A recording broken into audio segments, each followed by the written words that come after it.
दोस्तों, सुजलॉन एनर्जी की अगर बात करें तो आज हमने प्रॉफिट बुकिंग देखी और इस प्रॉफिट बुकिंग के पीछे वजह यह है कि लगातार तेजी बनी थी और ऐसे में प्रॉफिट बुकिंग तो आनी थी। वैसे अगर आप देखें तो निफ्टी एनर्जी में आज पॉजिटिव माहौल था, लेकिन इसके बावजूद भी सुजलॉन में कुछ हमने गिरावट तो देखी, लेकिन यहाँ पे फिर से तेजी की संभावना बिल्कुल बन सकती है। यहाँ पे हमारे पावर मिनिस्टर आर.के. सिंह की तरफ से बहुत ही बड़ा बयान निकल के आ रहा है। क्या है ये बयान और इसका क्या फ़ायदा सुजलॉन को मिल सकता है, इस वीडियो के माध्यम से डिस्कस करेंगे। साथ में यहाँ पे आप देख सकते हो बांग्लादेश की तरफ से भी एक बड़ी अपडेट निकल के आ रही है। क्या है अपडेट, उसको समझेंगे। साथ में सुजलॉन एनर्जी को लगातार अच्छे ऑर्डर भी मिल रहे हैं। ये सारी बातें हैं जो सुजलॉन को सबसे हटके साबित करती है। वैसे अगर आप देखें तो सुजलॉन एनर्जी अपने सेक्टर में नंबर 1 है, लीडर है, और इसीलिए ये कंपनी आने वाले समय में कुछ बड़ा करती हुई दिखाई दे सकती है। वैसे अगर आप देखें तो पिछले कई दिनों से स्टॉक बिल्कुल कौड़ियों के भाव में मिल रहा है, क्योंकि 2008 में इसकी प्राइस 400 से ऊपर थी। तो आने वाले समय में क्या हम आशा करते हैं कि फिर से उसी लेवल पे पहुंच सकता है? तो बातें तो बहुत सारी हैं जिनको इस वीडियो के माध्यम से समझेंगे और जानने की कोशिश करेंगे। क्या यही मौका है जब खरीदारी कर ले इस स्टॉक में? लेकिन फ्रेंड, सबसे बड़ी बात यह है कि इस समय पेनी स्टॉक में निवेश करने से पहले आपको ये सोच लेना चाहिए कि ये रिस्की भी बहुत ज़्यादा होते हैं, तो लिमिटेड निवेश ही करना चाहिए कभी भी। सबसे पहले आज के ट्रेडिंग को डिस्कस कर लेते हैं। तो स्टॉक ओपन हुआ 10.65 पर, लो बना 10 का और हाई है 10.80 का। अंत में क्लोजिंग 10.15 पर रही, जहाँ पे 2.87% की गिरावट देखने को मिली। तो ये आप देख सकते हो कि स्टॉक ने काफ़ी अच्छा प्रदर्शन किया था। पिछले एक महीने पहले इसकी प्राइस 7.40 की थी, उस हिसाब से अभी भी 37.16% का बम्पर रिटर्न मिल रहा है और काफ़ी अच्छा स्टॉक दौड़ा है। 11.5 के आसपास जाके आ चुका है, लेकिन मुझे लगता है कि अब ये पुरानी इसकी हाई तोड़ के नई हाई बनाने को तैयार हो चुका है। अगर आज बाजार की बात करें तो बाजार में हमने ज़बरदस्त तेजी दी। इसके पीछे वजह थी एफआई ने आज जम के खरीदारी की है। बीएसई सेंसेक्स की अगर बात करें तो 59,688 के स्तर पर क्लोजिंग रही, जहाँ पे 659 पॉइंट की शानदार तेजी देखी हमने। 1.12% बीएसई सेंसेक्स दौड़ा। और निफ्टी एनर्जी की अगर बात करें तो 27,783 के स्तर पर क्लोजिंग रही, जहाँ पे 0.23% की तेजी थी। तो एनर्जी सेक्टर में इतनी खास तेजी नहीं थी और वजह यह भी रही कि यहाँ पे सुजलॉन में हमें थोड़ी सी दबाव दिखाई दिया। अगर इसके वॉल्यूम को एनालिस करें तो पिछले एक महीने पहले इसका 19 करोड़ का वॉल्यूम था, 1 वीक पहले 39 करोड़ रुपीज़ का वॉल्यूम हुआ था और कल 17 करोड़ का वॉल्यूम था, आज 15 करोड़ का वॉल्यूम हुआ। तो वॉल्यूम लगभग एक जैसे, थोड़ा सा वॉल्यूम में कमी दिखाई देगी। इसकी परफॉर्मेंस देखें तो 5.90 52 वीक का लो है और यहाँ पे 13.10 52 वीक का हाई है। फिलहाल स्टॉक 10.15 पर है। मुझे लगता है जल्दी ये नई हाई बन जाएगी। यहाँ पे सुजलॉन को एक शानदार ऑर्डर मिला है 180.6 मेगावाट विंड टर्बाइन सप्लाई करने का, और ये आप देख सकते हो कि ये इनका तीसरा ऑर्डर है जो इस कंपनी ने दिया है। यानी लगातार सेमकॉप की तरफ से इनको ऑर्डर मिल रहे हैं और कंपनी दोनों का बिजनेस समझ लो जिस तरह से इनका टाइप है वो काफ़ी अच्छा है और इसीलिए लगातार रिपीट ऑर्डर भी मिल रहे हैं। तो सुजलॉन का कामकाज विंड टर्बाइन सप्लाई का तो है ही, साथ में वो लैंड एक्विजिशन से लेके टोटल कंप्लीट पेपर वर्क करके इंफ्रास्ट्रक्चर डेवलप करने का काम भी कंपनी करके देते हैं और इसीलिए इसको लगातार अच्छे ऑर्डर भी मिल रहे हैं। इंडिया में सबसे बेस्ट इनका कामकाज है। यहाँ पे हमारे पावर मिनिस्टर की तरफ से एक बहुत ही शानदार बयान निकल कर आया रिन्यूएबल एनर्जी सेक्टर के लिए। आर.के. सिंह की तरफ से जो बयान है यह एक तरह से एक फ्यूल का काम करेगा इस सेक्टर में, एक नई ऊर्जा और एक नई रोशनी की संभावना बनेगी। आप देख सकते हैं कि आर.के. सिंह का कहना है कि 2030 तक हमारा रिन्यूएबल एनर्जी का जो टारगेट है 50% का वो अचीव हो सकता है। उन्होंने एक तरह से यहाँ पे एक बड़ी होप जगा दी है। ये बयान आर.के. सिंह ने इंडिया आइडिया समिट के दौरान दिया हुआ है और उनका कहना है कि 2030 तक हमारा जो टारगेट है हम अचीव कर पाएंगे।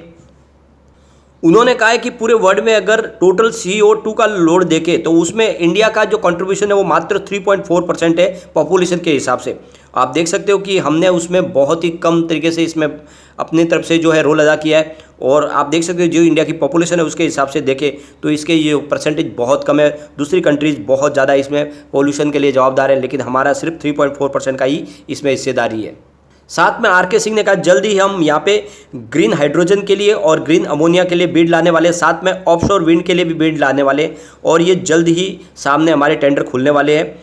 और साथ में उन्होंने कहा है कि हम PLI स्कीम भी लाने वाले हैं ग्रिड लेवल एनर्जी के लिए और स्टोरेज के लिए।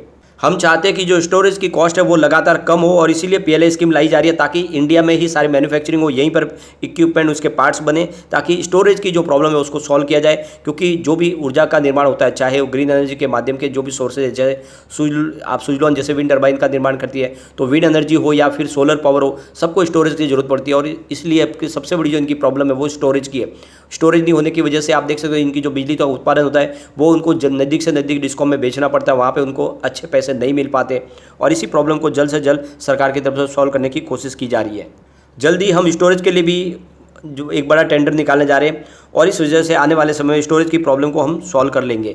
कुल मिला के आप देख सकते हो कि सरकार आशावान है कि जल्द से जल्द हमारा जो टारगेट है वो अचीव हो सकता है। और इसीलिए आप सरकार भी कह रही है कि हम PLI स्कीम लाने जा रही है। तो जल्दी ही यहाँ पे आपको देखने को मिलेगा कि विंड एनर्जी सेक्टर के लिए भी बहुत सारी स्कीम आ सकती है, बहुत सारी सब्सिडी मिल सकती है। वैसे सरकार ने पहले ही क्लियर कर दिया है कि इसकी जो रिजर्व बिडिंग पॉलिसी प्रक्रिया थी उसको बंद किया जा रहा है, उसकी जगह पे ऑक्शन के लिए नई बिडिंग प्रक्रिया लाई जाएगी, जिसके माध्यम से जो भी इसमें कमी है उसको दूर किया जाएगा और ज़्यादा से ज़्यादा नए पार्टिसिपेट हो पाए उसकी संभावना तलाशी जाएगी। तो आप समझ सकते हो कि सरकार बहुत ज़्यादा संजीदा है और इस वजह से आने वाले समय में रेल इस सेक्टर के लिए बहुत सारी संभावना बनेगी और साथ में सुजलॉन को उसका बेनिफिट जरूर मिलेगा। और यहाँ पे एक और अच्छी खबर निकल के आ रही है, जैसे कि आपको पता ही होगा बांग्लादेश की PM शेख हसीना फ़िलहाल हिंदुस्तान में आई हुई है और यहाँ पे लगातार वो बिजनेस टाइप भी कर रहे हैं, अब इंडिया के साथ में कोलैबोरेशन करने की कोशिश करें बहुत सारे सेक्टर में। तो यहाँ पे ग्रीन एनर्जी सेक्टर के लिए भी उनको एक बड़ी ऑफर दी गई है। यहाँ पे अवादा ग्रुप की तरफ से उनको कहा गया है कि आप बांग्लादेश में एक इंडस्ट्रियल कॉरिडोर प्रोवाइड करें इंडियन कंपनीज़ को, ताकि हम वहाँ पर जाके ग्रीन एनर्जी के लिए आपके देश के तरक्की में कुछ योगदान दे पाए। यानी एक तरह से एक फैसिलिटी दी जाए इंडियन बड़े बड़े इंडस्ट्रियलिस्ट को, जो आज आपके यहाँ के बांग्लादेश में आके वो बिजनेस इस्टेब्लिश कर पाए, उनको वो फैसिलिटीज़ मिलनी चाहिए। तो आने वाले समय में आपकी जो भी प्रॉब्लम है उसको सॉल्यूशन हो सकता है और ज़्यादा से ज़्यादा यहाँ के जो भी बिजनेसमैन है वहाँ पे एंट्री ले सकते हैं। तो कुल मिला के अब आप देख सकते हैं बांग्लादेश में भी यहाँ पे अपॉर्चुनिटी निकल के आई है। और वैसे देखें तो सुजलॉन ऑलरेडी ग्लोबली बहुत सारे मार्केट में कंपनी काम कर रही है और उसके पास काफ़ी अनुभव भी है, उसका फ़ायदा इसको मिल सकता है। तो कुल मिला के आप देख सकते हो कि पॉजिटिव संभावना बननी शुरू हो चुकी है सुजलॉन के लिए। यहाँ पे एक सबसे अच्छी जो गुड न्यूज़ निकल के आ रही है, आज FI ने जम के खरीदारी की हमारे बाजार में। आज की अगर बात करें तो आज FI ने 8,592 करोड़ रुपीज़ की टोटल खरीदारी की है, सामने उन्होंने 5,679 करोड़ रुपीज़ की ही बिकवाली की है। इस तरह से उनकी जो खरीदारी निकल के आ रही है वो 2,913 करोड़ रुपीज़ की है। ये ज़बरदस्त खरीदारी है, काफ़ी दिन के बाद अच्छी बड़ी खरीदारी की है FI ने। और पिछले 3 सेशन से हमने देखा है कि लगातार खरीदारी हो रही है FI की तरफ से। यहाँ पे बड़े फंड हाउस की बात करें तो आज उन्होंने 6,303 करोड़ रुपीज़ का अपना नया इन्वेस्टमेंट किया और सामने 6,516 करोड़ रुपीज़ की बिकवाली की।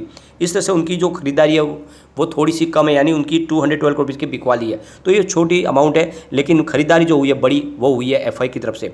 और पिछले 2 और सेशन हमने देखा लगातार खरीदारी हो रही है। 6 सितंबर को उन्होंने 1,144 करोड़ रुपीज़ का इन्वेस्टमेंट किया था और 7 सितंबर को उन्होंने 758 करोड़ रुपीज़ का इन्वेस्टमेंट किया था। लेकिन आज उन्होंने जम के खरीदारी की है करीब 3,000 करोड़ रुपीज़ के आसपास की। तो ये समझ लो एक पॉजिटिव ट्रिगर है और आने वाले समय डेफिनेटली यहाँ पे हमें बड़ी तेजी आती हुई दिखाई दे सकती है सुजलॉन में भी, क्योंकि सुजलॉन में भी लगातार FI का इन्वेस्टमेंट आ रहा है। तो ऐसे में आप समझ सकते हो इसका फ़ायदा सुजलॉन को मिलेगा ही मिलेगा। इसके रिटर्न को अगर हम देखें तो पिछले 5 साल के हिसाब से इसने 37.15% का हमें निगेटिव रिटर्न दिया है, लेकिन 3 ईयर के हिसाब से अगर किसी ने इन्वेस्टमेंट किया होगा तो उसको 217% का पॉजिटिव रिटर्न मिला है।